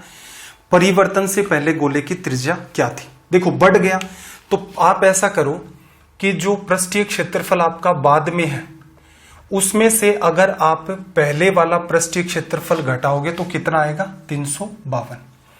बाद में कुछ हो गया, पहले कुछ था, दोनों का अंतर 352, क्योंकि पहले से 352 आगे बढ़ चुका है। ठीक है, अब एक बात बताना, त्रिज्या कितनी बढ़ी? त्रिज्या 2 सेंटीमीटर बढ़ी।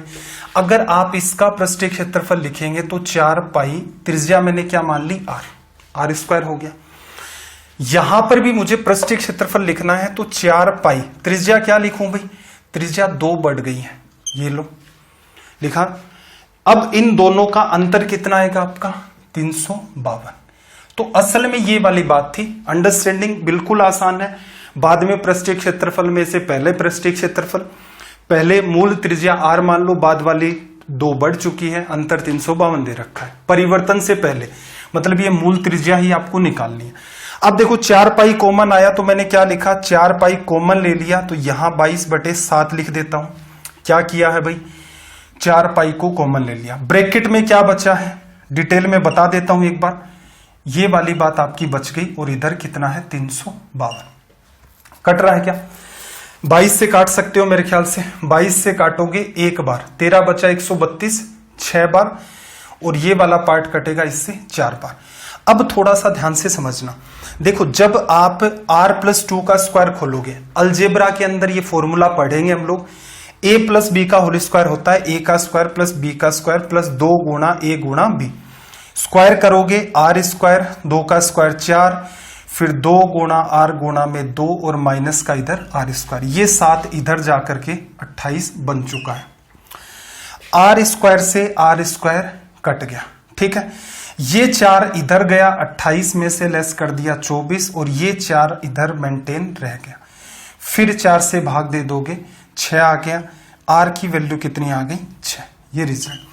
जिस बच्चे का अलजेब्रा थोड़ा सा ठीक है उसे पता है r स्क्वायर से r स्क्वायर कट गया, रिमेनिंग पार्ट लिखेगा तो ये जो लाइन है ये अनवांटेड है अपनी, ये भी हटा सकता है। कई बार बच्चे ऑप्शन का सहारा लेते हैं, जैसे ये 7 गुणा 4 28 बन गया। r की क्या वैल्यू रखें? ऑप्शन में जैसे ये रखा 3 रखी तो 5 का स्क्वायर माइनस 3 का स्क्वायर, 28 नहीं बना, ये 7 इधर जाने के बाद है। 4 रखा, 4 प्लस 2 6 का स्क्वायर, 36 में से 4 गुणा 4 16, नहीं बना 28। 5 प्लस 2 7 का स्क्वायर में से 25, 5 का स्क्वायर लेस करोगे, बिल्कुल आपका ये सीधे सीधे 28 मेंटेन हो रहा, सॉरी 28 कहाँ मेंटेन हो रहा है, 49 में से 25 चला गया, 28 मेंटेन नहीं हुआ, 24 ही बना। तो ऑप्शन डी वैसे भी करेक्ट होगा। तो जो आपको कन्वीनियंट लगे सीधे सोल्व भी कर सकते हो, बाई ऑप्शन की हेल्प भी ले सकते हो। सवाल थोड़ा सा लेवल का है, एग्जाम में तो उम्मीद नहीं है, लेकिन फिर भी देखो कर लेना। क्योंकि कोई सवाल इस टाइप का आ जाएगा जो थोड़ा सा कॉन्सेप्ट वाला है और कैलकुलेशन भी मान सकते हो कई सवालों में होती है, उस वजह से भी वो ठीक लेवल के कहलाते हैं। तो एक बहुत बड़ी भीड़ है जिसमें फॉर्म डाला है, उसको सिस्टमेटिक तैयारी से कोई लेना देना नहीं है, तो उन बच्चों से तो आप तुरंत आगे हो जाएंगे, क्योंकि या तो वो उसको गलत करेंगे या उसमें टाइम किल करेंगे या उसको छोड़ेंगे। आगे देखना क्या कहा, 8 सेंटीमीटर त्रिज्या वाले गोले को पिघलाकर 64 बराबर गोलों में बांटा गया। बड़े गोले और छोटे गोले के पृष्ठीय क्षेत्रफल का अनुपात देखना जरा। 8 सेंटीमीटर त्रिज्या का गोला है, आयतन क्या होगा भाई, 4/3 पाई 8 का क्यूब। आपको क्या सिखाया था, एक गोला 64 छोटे छोटे गोलों में विभाजित किया, क्या सेम रहेगा, आयतन पीछे देख चुके हैं। तो ये बड़े गोले का आयतन बराबर किसके होगा भाई, 64 छोटे गोले, छोटो गोलों में क्या होगा, 4/3 पाई r क्यूब लिख सकते हैं। 4/3 पाई से 4/3 पाई कट गया। अब मैं क्या कर रहा हूं, इसका क्यूब रूट। क्यूब रूट क्यों कर रहा हूं भाई, मुझे चाहिए r। देखना लेफ्ट साइड में, एक एक बात को समझो, लेफ्ट साइड में 8 का क्यूब है, क्यूब रूट करने से क्या बचेगा, 8। ये 64 इसके नीचे चला गया और क्यूब रूट करना है तो नीचे क्या आ जाएगा, 4। 4 गुणा 4 गुणा 4 64 होता है, आर क्यूब की वजह से आर आ गया। तो ऐसा नहीं है, इनको आपस में काटोगे तभी बात बनेगी। 8 में 4 का डिवीजन कर दिया 2। अब क्या कह रहा है, बड़े गोले छोटे गोले के पृष्ठीय क्षेत्रफल। बड़े गोले का पृष्ठीय क्षेत्रफल 4 पाई गुणा त्रिज्या का स्क्वायर अनुपात छोटे गोले का क्षेत्रफल 4 पाई और 2 का स्क्वायर। 4 पाई तो 4 पाई कट गया, क्लियर। 8 गुणा 8 64, 2 गुणा 2 4, 4 का भाग दे दोगे, अनुपात क्या बना, 16:1। ये आपका रिजल्ट हो गया। फिर देखना अगला सवाल, सवाल नंबर 25। ठीक है, सेशन कोई इस बात का स्ट्रेस नहीं लेना, मैं आपको पहले भी कह चुका हूं, 100+ घंटे क्लासेस चलेंगी, कोई फर्क नहीं पड़ेगा। 15 मिनट ज्यादा भी पढ़ लेंगे। रीजन क्या है, अपना उद्देश्य ये है कि जितना अपने पास टाइम बचा हुआ है उसके अंदर चीजों को कंप्लीट करवाएं, एकदम ईमानदारी से करवाएं, क्योंकि स्क्रीन के आप दूसरी तरफ और मैं दूसरी तरफ हूं और मेरी तरफ जिम्मेदारियां बहुत ज्यादा हैं। तो ईमानदारी से भी पढ़ना है, अपने को रिलेवेंट भी पढ़ना है। कि बहुत सारे बच्चे हैं भाई, सेशन देखते हैं, इतने दिनों से पढ़ रहे हैं, हो सकता है ऐसे भी मैसेज कई सारे आ चुके हैं कि आप ही हमारा सहारा हो। तो बहुत सारे बच्चे अपने अपने टीचर को चूज करते हैं, तो मेरा उद्देश्य यह है कि इन चीजों को ईमानदारी से करवाऊं। तो 10-15 मिनट बिल्कुल सेशन आपके ऊपर चले जाएंगे, किसी दिन 20 मिनट भी चले जाएंगे, किसी दिन हो सकता है 55 मिनट में सेशन खत्म हो जाए। तो इस बात का ध्यान रखना, तनाव नहीं लेना आपको। देखो अर्धगोले की त्रिज्या कितनी भाई, 28। अर्धगोले का कुल पृष्ठीय क्षेत्रफल, अर्धगोले का कुल पृष्ठीय क्षेत्रफल कितना, 3 पाई r स्क्वायर। ठीक है, लिखते हो, पीछे पढ़ चुके हैं। त्रिज्या कितनी है भाई, 28 है। और कुल पृष्ठीय क्षेत्रफल देखना, 3 गुणा में जब त्रिज्या 28 है, 7 होगी 154 क्षेत्रफल, पाई r स्क्वायर की वैल्यू 14 होगी 616, 21 होगी तो 1386 और 28 होगी तो 2464, 2464। ये आपको करना था, गुणा कर दो, 4 3 12, 6 3 18 और 1 19, 4 3 12 और 1 13, 3 दूनी 6 और 1 ये 7392। ये रिजल्ट हो गया। किसका यूज किया है, कई बच्चों के जो अभी अभी जुड़े होंगे, ऊपर से चला गया, पिछले सेशन में टेबल पढ़ाई थी, उस पर बेस सवाल थे, कैसे यूज होता है, कैसे करना है, तो पहले सेशन से देखें। सवाल नंबर 26, लैंग्वेज को रीड करो भाई। सवाल नंबर 26 में क्या कहा कि 2 गोलों के पृष्ठीय क्षेत्रफल का जो अनुपात है वो 4:9 है, आयतन का अनुपात। ये सवाल आसानी से हो जाते हैं। पृष्ठीय क्षेत्रफल में देखो 4 पाई से 4 पाई कट जाता है, त्रिज्या 1 का स्क्वायर, त्रिज्या 2 का स्क्वायर, त्रिज्याओं का स्क्वायर 4:9 है, त्रिज्याएं निकालनी है, r1 अनुपात r2, अंडरूट करोगे 2:3। आयतन जब निकालोगे तो क्या करोगे, 4/3 पाई त्रिज्या का क्यूब, 4/3 पाई त्रिज्या का क्यूब, 4/3 पाई कट जाता है। तो जो त्रिज्याएं हैं उनका क्यूब ही करना है। त्रिज्या आपने निकाल ली, 2:3 में है, क्यूब करोगे 2 का क्यूब 8, 3 का क्यूब 27। तो रिजल्ट क्या हो गया, 8:27। थोड़ा सा बता देता हूं, देखना। पहले वाले की त्रिज्या r1 पृष्ठीय क्षेत्रफल, दूसरे वाले की त्रिज्या r2 तो पृष्ठीय क्षेत्रफल, ये लिखा। क्या दिया, 4:9।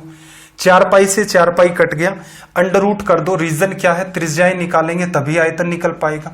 अंडर रूट करोगे 2:3, पहले की त्रिज्या 2 मानी, दूसरे की त्रिज्या 3 मानी। आयतन जब आप लिखेंगे तो आपको भी पता है कि लेफ्ट साइड में भी 4/3 पाई और राइट साइड में भी 4/3 पाई आता है, ये कट जाएगा, इसे लिखने की नीड नहीं थी। पहले की त्रिज्या 2, 2 का क्यूब, दूसरे की त्रिज्या 3, 3 का क्यूब, 2 का क्यूब 8, 3 का क्यूब 27। पृष्ठीय क्षेत्रफल से त्रिज्या पर गए, अंडर रूट किया, 2:3 आ गया। आयतन पर जाना है, त्रिज्या का क्यूब होता है, 2 का क्यूब 8, 3 का क्यूब 27, बाकी चीजें कट जाती है। तो ये होती है कि सोल्व करने की अप्रोच, इनको माइंड में आप डील कर सकते हैं। तो यहां पर अपना सेशन कंप्लीट हो गया। एक दो जरूरी बातें, एक तो स्टार्टिंग के अंदर अगर आप देखोगे तो मैंने आपको टेलीग्राम चैनल बताया है, उसके ऊपर आपको पीडीएफ नोट्स ये सब कुछ मिलेगा। सेशंस अगर आप शेयर करेंगे ज्यादा से ज्यादा, क्योंकि किसी ना किसी बच्चे की तो भाई आपके आसपास है, उसे समझाएंगे, उसकी हेल्प हो जाएगी। उसे ये तो कह सकते हैं कि भाई सर की 10 क्लासेज ही पढ़ लो। अगर आप ज्यादा से ज्यादा सेशंस को शेयर करेंगे तो मैं आपको बिल्कुल पैरेलल के अंदर लगभग 8 से 10 घंटे का एक वीडियो और तैयार कर दूंगा, 2 हिस्सों में, एक अर्थमेटिक का, एक एडवांस का, जिससे आप एग्जाम से 2 या 3 दिन या 4 दिन पहले कंप्लीट मैथ्स को रिवाइज कर सकें। कब होगा ऐसा? सेशंस को आप शेयर करेंगे। शेयर किया या नहीं किया कैसे पता चलेगा? भाई व्यू देख करके ऑटोमेटिक पता चल जाएगा। ये आपका काम है। मैं अपने काम में ईमानदारी दिखाता हूं, आप अपने काम में दिखाइए। और सबसे जरूरी है, शेयर ना भी करें तो कम से कम आपको ये सब ठीक लग रहा है तो डेडिकेशन के साथ नोट्स बनाएं। कोई बुक वगैरह टेलीग्राम चैनल ग्रुप पर हम लोग डिस्कस कर देंगे कि आपको कौन सी बुक पढ़नी है। तो कैसे लगते हैं आपको ये सेशन? कमेंट जरूर करें, क्योंकि विद इन 1 आवर के अंदर अंदर मैं इनके कमेंट देख लेता हूं, उसके बाद नहीं देखता हूं। आपका दिन रात सब मंगलमय हो। चलिए फिर मिलते हैं अगली क्लास में। जय हिंद, जय भारत।